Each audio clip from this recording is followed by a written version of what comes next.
Lord Curzon जनवरी 1899 में viceroy बनकर India आए।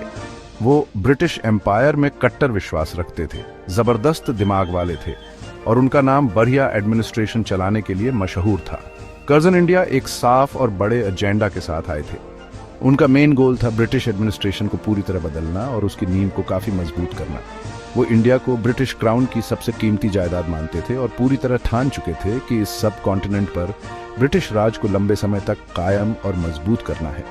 उनका मानना था कि उनकी पॉलिसी से ऑर्डर और प्रोग्रेस आएगा, लेकिन पक्के ब्रिटिश डायरेक्शन के तहत। कर्जन के आने के टाइम इंडिया का पॉलिटिकल माहौल पहले से ही बदल रहा था। संगठित राष्ट्रवाद के शुरुआती बीज बोए जा चुके थे। इंडियन नेशनल कांग्रेस, जो 1885 में बनी थी, एक्टिव थी। हालांकि शुरू में उनकी मांगे मॉडरेट थी, कॉलोनियल ढांचे के अंदर सुधार चाहती थी, पर पढ़े लिखे इंडियंस में एक नई पॉलिटिकल चेतना धीरे धीरे बियाश छा रही थी।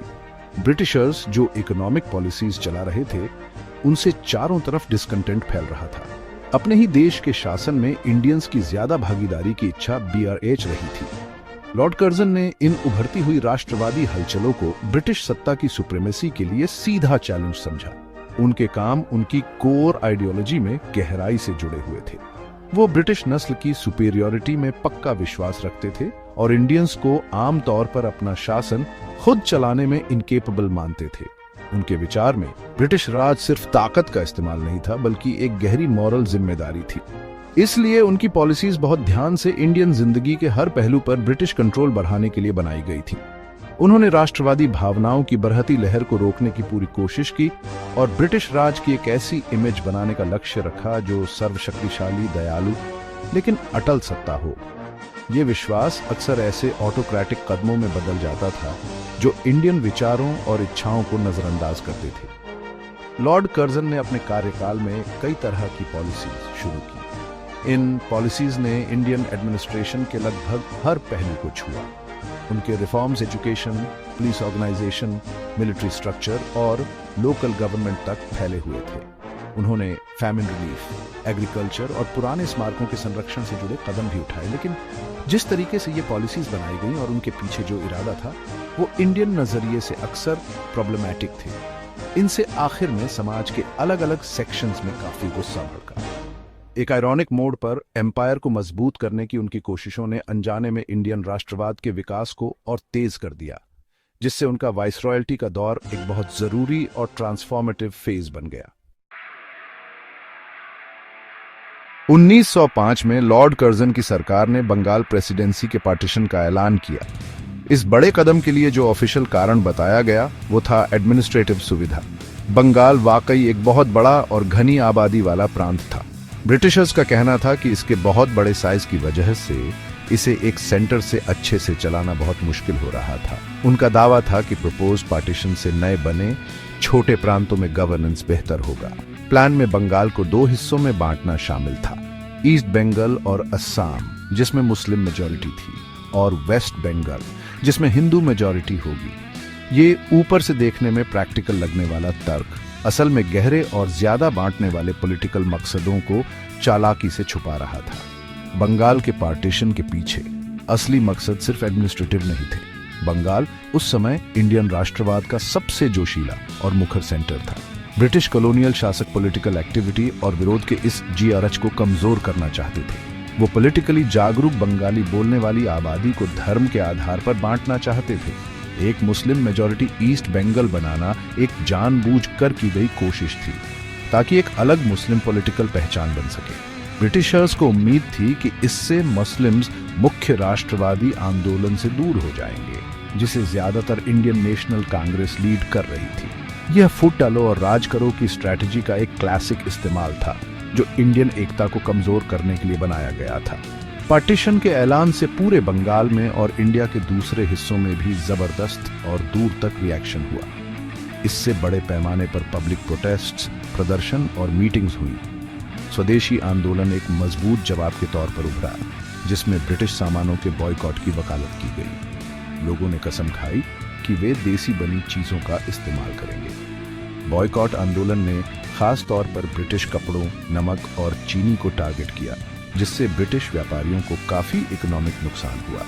इसके अलावा गवर्नमेंट कंट्रोल्ड स्कूलों और कॉलेजों के ऑल्टरनेटिव के तौर पर नेशनल एजुकेशन इंस्टीट्यूशंस बनाए गए। इस दौर में मास मोबिलाइजेशन और पॉलिटिकल जागृति इतने बड़े पैमाने पर देखी गई जितनी पहले कभी नहीं हुई थी, जिसने राष्ट्रवादी संघर्ष का रूप भी बदल दिया।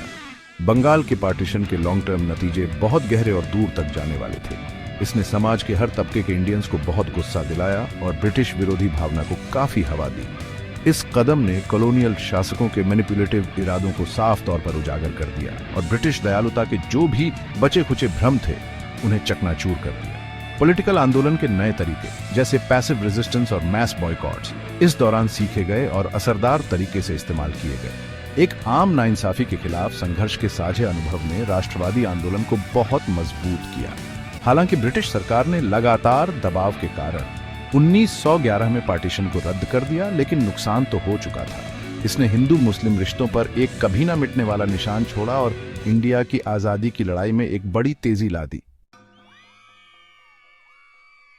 लॉर्ड कर्जन ने इंडियन एजुकेशन सिस्टम को रिफॉर्म करने पर काफी ध्यान दिया। उनका पक्का मानना था कि इंडियन यूनिवर्सिटीज ऐसे पॉलिटिकली असंतुष्ट ग्रेजुएट्स पैदा कर रही हैं जो ब्रिटिश सत्ता को चैलेंज करते हैं। इसलिए उनका मकसद था हायर एजुकेशन को और भी सख्त गवर्नमेंट निगरानी और कंट्रोल में लाना। 1904 का इंडियन यूनिवर्सिटीज एक्ट इस मकसद को हासिल करने की दिशा में एक अहम कानूनी कदम था। इस एक्ट ने यूनिवर्सिटीज की सेनेट्स यानी गवर्निंग बॉडीज को काफी हद तक बदल दिया। इसने सरकार द्वारा नॉमिनेट किए गए मेंबर्स की संख्या बढ़ा दी, जिससे इन इंस्टीट्यूशंस की ऑटोनॉमी कम हो गई। इसके अलावा कॉलेजों की यूनिवर्सिटी एफिलिएशन के नियम और सख्त कर दिए गए, जिससे पावर सेंट्रलाइज हो गई। बताया गया मकसद तो एकेडमिक स्टैंडर्ड्स को बेहतर बनाना था, लेकिन असली मकसद ज्यादा कंट्रोल हासिल करना था। इंडियन राष्ट्रवादी नेताओं और बुद्धिजीवियों ने इन एजुकेशनल बदलावों को बड़े शक और गुस्से से देखा।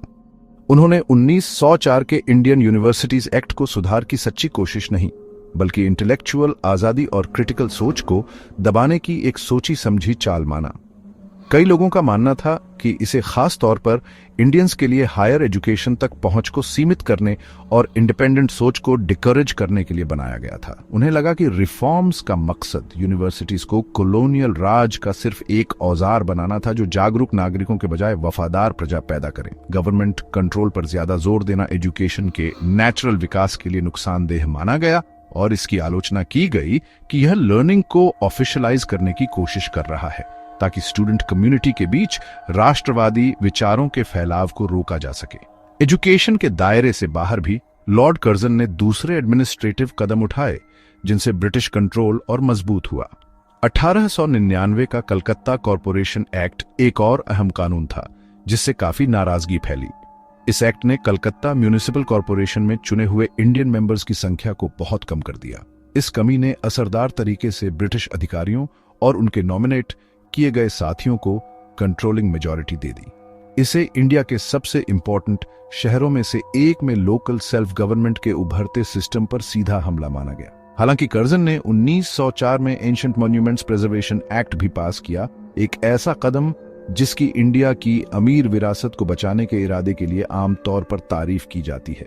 लेकिन उनके दूसरे एडमिनिस्ट्रेटिव कामों को ज्यादातर शाही दबदबा बढ़ाने और इंडियन असर को कम करने के नजरिए से देखा गया। इन एडमिनिस्ट्रेटिव और एजुकेशनल पॉलिसीज का मिला जुला असर बहुत गहरा था। इनसे पढ़े लिखे इंडियंस में एलियनेशन और निराशा की एक मजबूत भावना पैदा हुई। यह खास तौर पर उन लोगों के लिए सच था जो पहले ब्रिटिश सिस्टम के अंदर धीरे धीरे रिफॉर्म्स और ज्यादा पार्टनरशिप की उम्मीद रखते थे। लॉर्ड कर्जन के ऑटोक्रेटिक कदमों और इंडियन राय को साफ तौर पर नजरअंदाज करने से कई लोगों को यकीन हो गया कि ब्रिटिश राज असल में स्वशासन की सच्ची इंडियन इच्छाओं के खिलाफ है। इस बढ़ती निराशा ने कई मॉडरेट राष्ट्रवादियों को पॉलिटिकल जुड़ाव के ज्यादा असर्टिव और एक्टिव तरीकों की ओर धकेल दिया। एफिशिएंसी के लिए उनकी लगातार कोशिश का मतलब हमेशा इंडियन भागीदारी और कंट्रोल को कम करना होता था, जिससे बदले में पूर्ण स्वशासन या स्वराज की बरहती इच्छा को और हवा मिली। लॉर्ड कर्जन ने इंडिया में मिलिट्री ढांचे को रिफॉर्म करने पर भी फोकस किया। उन्होंने ब्रिटिश इंडियन आर्मी की ऑपरेशनल एफिशिएंसी और तैयारी को बढ़ाने की पूरी कोशिश की। इस कोशिश में उन्होंने लॉर्ड किचनर का जोरदार समर्थन किया, जो उस समय इंडिया में आर्मी के कमांडर इन चीफ थे। दोनों ने मिलकर आर्मी के स्ट्रक्चर, ट्रेनिंग और डिप्लॉयमेंट स्ट्रेटजीज को मॉडर्नाइज करने के मकसद से कई रिफॉर्म्स शुरू किए, लेकिन इन मिलिट्री सुधारों के साथ अक्सर काफी बढ़ा हुआ फाइनेंशियल बोझ आता था, जिसे ज्यादातर इंडियन टैक्स पेयर्स उठाते थे। इसके अलावा ऊंचे कमांड या जिम्मेदारी वाले पदों पर इंडियन सैनिकों पर एक अंदरूनी और लगातार अविश्वास बना रहता था। मेन फोकस आर्मी को शाही कंट्रोल और डिफेंस का ज्यादा असरदार हथियार बनाने पर ही रहा, जिसमें अक्सर इंडियन भावनाओं और राष्ट्रीय इच्छाओं को नजरअंदाज किया जाता था। कर्जन के वाइसरॉयल्टी के दौरान 1899 से 1900 के बीच इंडिया में एक भयानक अकाल पड़ा, जिसने देश के बड़े इलाकों को प्रभावित किया और भारी दुख तकलीफ दी। लॉर्ड कर्जन की सरकार ने फैमिन रिलीफ के उपाय लागू किए, स्थापित फैमिन कोड्स का पालन करते हुए और पिछली फैमिन कमीशंस की सिफारिशों को शामिल करते हुए प्रभावित इलाकों में रिलीफ वर्क्स खोले गए और अनाज बांटा गया। लेकिन तबाही का पैमाना बहुत बड़ा था। उस समय के और बाद के इतिहासकारों दोनों तरह के क्रिटिक्स का कहना था कि जो रिलीफ दी गई वो अक्सर भारी जरूरत को पूरा करने के लिए नाकाफी थी। उन्होंने यह भी बताया कि सरकार का रिस्पांस कभी कभी मोबिलाइज होने में धीमा था या ज्यादा ब्यूरोक्रेटिक प्रक्रियाओं की वजह से रुकावट आती थी, जिससे उसका असर कम हो जाता था। सरकारी कोशिशों के बावजूद जनता की तकलीफें बहुत फैली हुई और गहरी थीं। इंडियन समाज पर लॉर्ड कर्जन की तमाम पॉलिसीज का ज्यादातर असर उनके शाही मकसदों के उल्टा ही हुआ। हालांकि कर्जन सच में मानते थे कि वो ब्रिटिश राज को मजबूत कर रहे हैं और इंडियन एडमिनिस्ट्रेशन को सुधार रहे हैं, लेकिन उनके कामों का असर अक्सर उल्टा होता था। उनका साफ तौर पर ऑटोक्रेटिक शासन का तरीका और इंडियन पब्लिक ओपिनियन को लगातार नजरअंदाज करना पूरे सब कॉन्टिनेंट में बहुत नापसंद किया गया। कुछ खास पॉलिसीज जैसे बंगाल का कंट्रोवर्शियल पार्टीशन, यूनिवर्सिटीज को कंट्रोल करने के मकसद से किए गए रिफॉर्म्स और लोकल एडमिनिस्ट्रेशन में इंडियन रिप्रेजेंटेशन को कम करने वाले बदलाव इंडियन आबादी के अलग अलग सेक्शंस को एकजुट करने का काम कर गए। ब्रिटिश राज के बढ़ते विरोध में उन्हें एक साझा मकसद मिल गया, यहाँ तक कि उनके फैमिन रिलीफ के प्रयासों को भी अक्सर इंडिया से लगातार हो रहे कॉलोनियल शोषण और धन की निकासी के बड़े संदर्भ में आलोचनात्मक नजर से देखा जाता था। आखिर में लॉर्ड कर्जन का वाइसरॉयल्टी 1899 से 1905 तक इंडिया की आजादी की लड़ाई के इतिहास में एक अहम और निर्णायक मोड़ है। उनकी पॉलिसीज हालांकि ब्रिटिश ताकत को मजबूत करने और हमेशा बनाए रखने के लिए बहुत ध्यान से बनाई और जोर शोर से लागू की गई थी। विडंबना यह है कि वे बढ़ते हुए इंडियन राष्ट्रवादी आंदोलन के लिए एक बड़ा कैटलिस्ट बन गए। उन्होंने अनजाने में राष्ट्रवाद की आग को इतनी तेजी से भड़का दिया जितनी पहले कभी नहीं हुई थी। उनके कामों और उनके आम एडमिनिस्ट्रेटिव तरीके ने कॉलोनियलिज्म के स्वाभाविक शोषक और ऑटोक्रेटिक स्वभाव को पहले से कहीं ज्यादा साफ तौर पर एक बड़ी इंडियन ऑडियंस के सामने ला दिया। नतीजतन कर्जन के शासनकाल में ज्यादा असर्टिव, मुखर और जन आधारित राष्ट्रवादी आंदोलनों का उदय हुआ, जिसने इंडिया की आजादी की लंबी और कठिन लड़ाई के भविष्य की दिशा और चरित्र को काफी हद तक तय किया।